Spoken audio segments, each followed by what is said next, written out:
नमस्कार। Force is supreme law partner के इस नए कानूनी एपिसोड में आज एक भारतीयों से संबंधित अंतर्राष्ट्रीय कानून, अंतर्राष्ट्रीय विषय लेकर मैं एडवोकेट डॉक्टर अजय कुमार पांडे आपके बीच उपस्थित हूँ।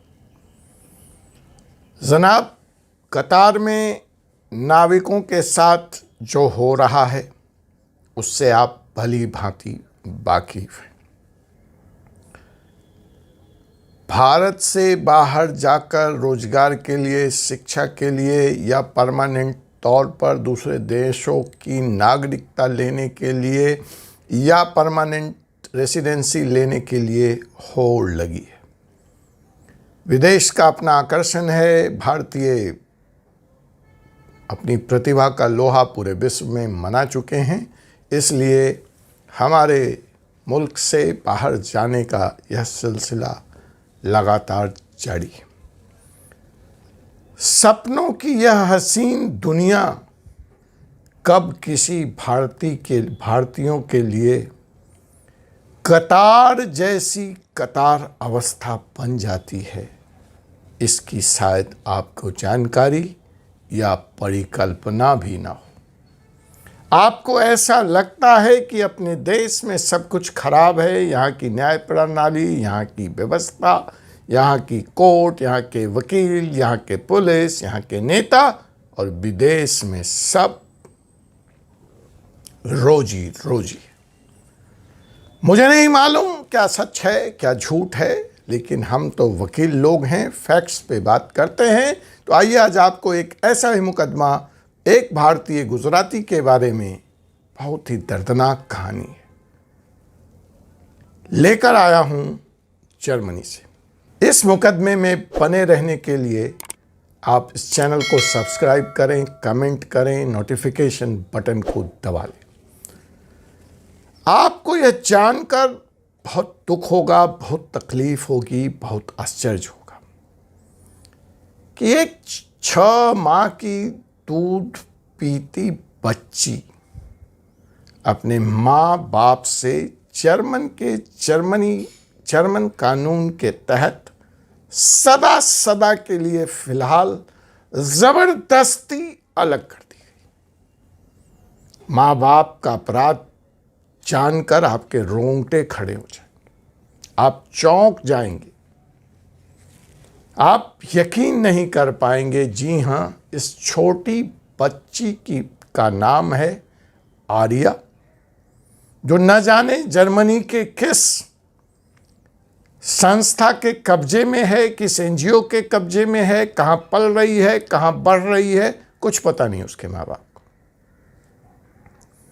और जो आरोप लगा और जो केस का डिटेल है, जो विवरण है, वह यह है कि इस छोटी सी बच्ची के साथ इसकी मां ने ही सेक्सुअल असॉल्ट किया। कैसे हो सकता है, मेरी समझ से तो बाहर है। लेकिन खैर, ये आरोप लगा। वाकया कुछ ऐसा है कि इस बच्ची को कुछ रैसेज हुए, उसके इलाज के सिलसिले में इसके माँ बाप इसको लेकर एक स्थानीय हॉस्पिटल में गए और वहाँ पे यह विवाद बढ़ा और जर्मनी के कानून के तहत एनजीओ वाले आए और इस बच्ची को अपने माँ बाप से अलग कर दिए। यही आर्या केस है। यहाँ पे मैं आपको कानून की जानकारी दे दूँ। जो भारतीय विदेश को सपना समझते हैं, हसीन समझते हैं, जाते हैं, मैं आपको सावधान करना चाहता हूँ। आर्या का केस, जर्मनी का केस कोई इकलौता नहीं है, एक लंबी फहरिस्त है जहां भारतीयों को उनके छोटे छोटे दूध मुँहे बच्चे, 2 साल, 2 महीने, 6 महीने, 8 महीने, 1 साल से नीचे उम्र के बच्चों को उनके माँ बाप से इस बिना पर अलग कर दिया जाता है कि आपको अपना बच्चा पालना नहीं आता है।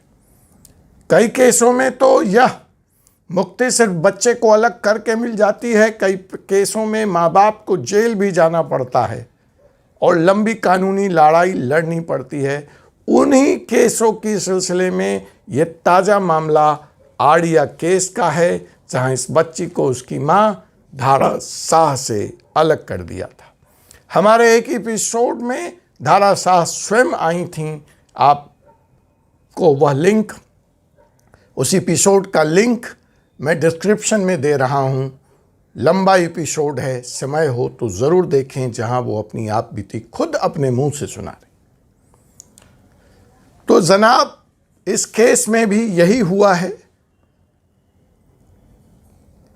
सबसे मजाक या दर्दनाक बात जो है कि इस केस में सजा सुनाने से पहले न तो एक्यूज्ड को फेयर ट्रायल का अवसर दिया गया, न किसी एक्सपर्ट ओपिनियन को मान्यता दी गई।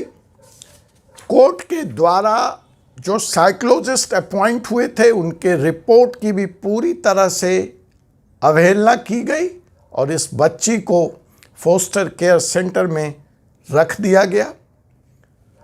ऐसा कानून यूनाइटेड स्टेट्स में भी है, दूसरे यूरोपियन कंट्री में भी है, और धारा शाह और आर्या की यह कहानी यूएस में भी दोहराई जा चुकी है। मैंने बार बार आपको कहा कि एक लंबी फहरिस्त है। यूएस में ऐसा ही वाकया 2012 में अनुरूप एंड सागरिका भट्टाचार्य के साथ हुआ था। एक लंबी कानूनी लड़ाई के बाद अरूप और सागरिका अपने बच्चे को लेकर भारत आने में सफल रहे, लेकिन सवाल है कि क्या धारा भी अपनी बच्ची आड़िया को लेकर भारत लौट सकेगी। यूनाइटेड किंगडम में भी ऐसा कानून है और ऐसे वाक़ये वहाँ से बहुत बड़ी संख्या में सामने आए हैं। नॉर्थ अमेरिका में ऐसा कानून है, नॉर्वे में है, ऑस्ट्रेलिया में है और न्यूजीलैंड में। मैं इन देशों का नाम इसलिए ले रहा हूँ, विदेश जाने वाले, हसीन सपना देखने वाले, वहाँ के सब चीज़ को रोजी रोजी देखने वाले, खास करके अगर आप न्यूली मैरिड कपल हैं और आपको अंग्रेज़ी नहीं आती है और आपकी बच्ची बयान देने की स्थिति में नहीं है, अर्थात वह 2 महीने, 4 महीने, 5 महीने, 6 महीने की है, तो सावधान, यह वाक्य आपके साथ भी दोहराया जा सकता है। मैं जर्मनी के इस कानून पर सवाल उठाने वाला या भारत सरकार कोई नहीं होती।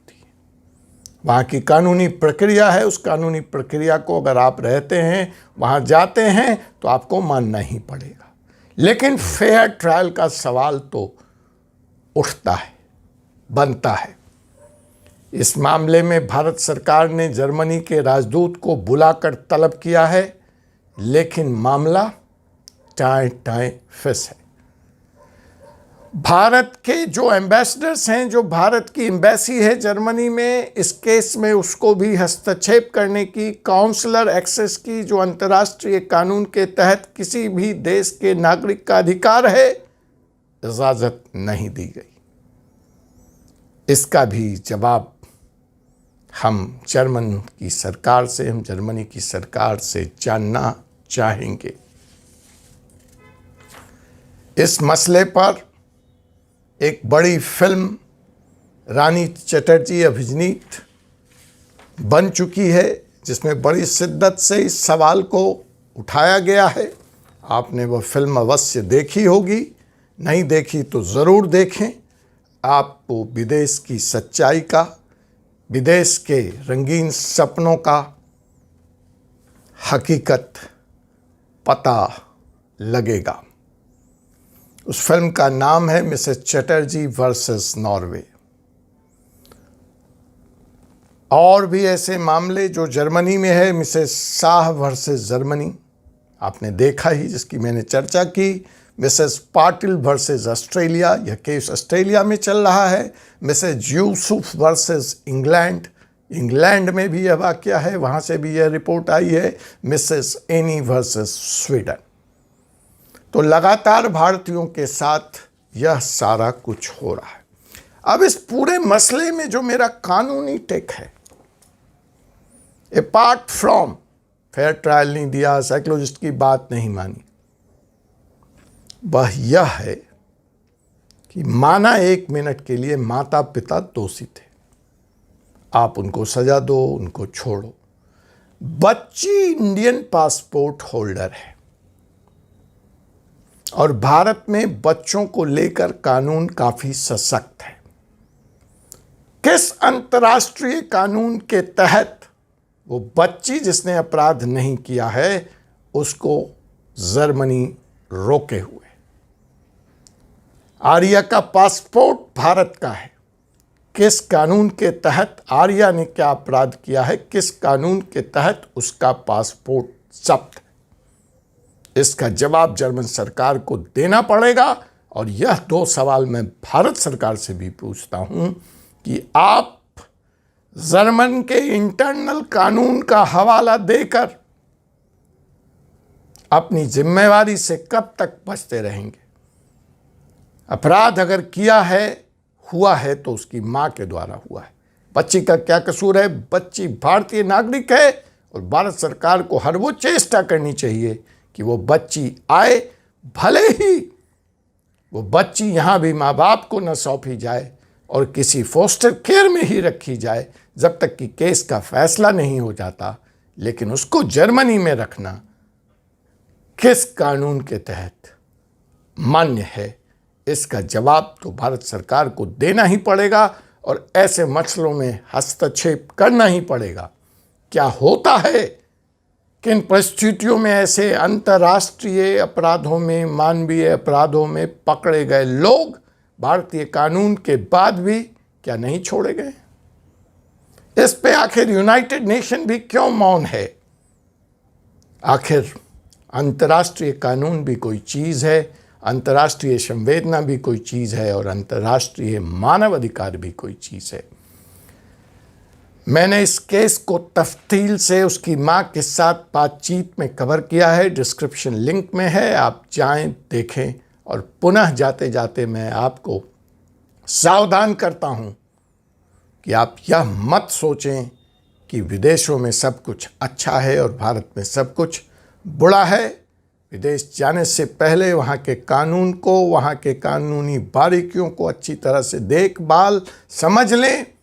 और किसी भी कीमत पर, मैं जब विदेश गया था पहली बार, तो मेरे बॉस ने, जो कि वहाँ के स्थानीय निवासी थे, उन्होंने बुला के एक ही बात कही थी कि Ajay, make sure you are not caught on the wrong side of the law in this country. Rest all is okay.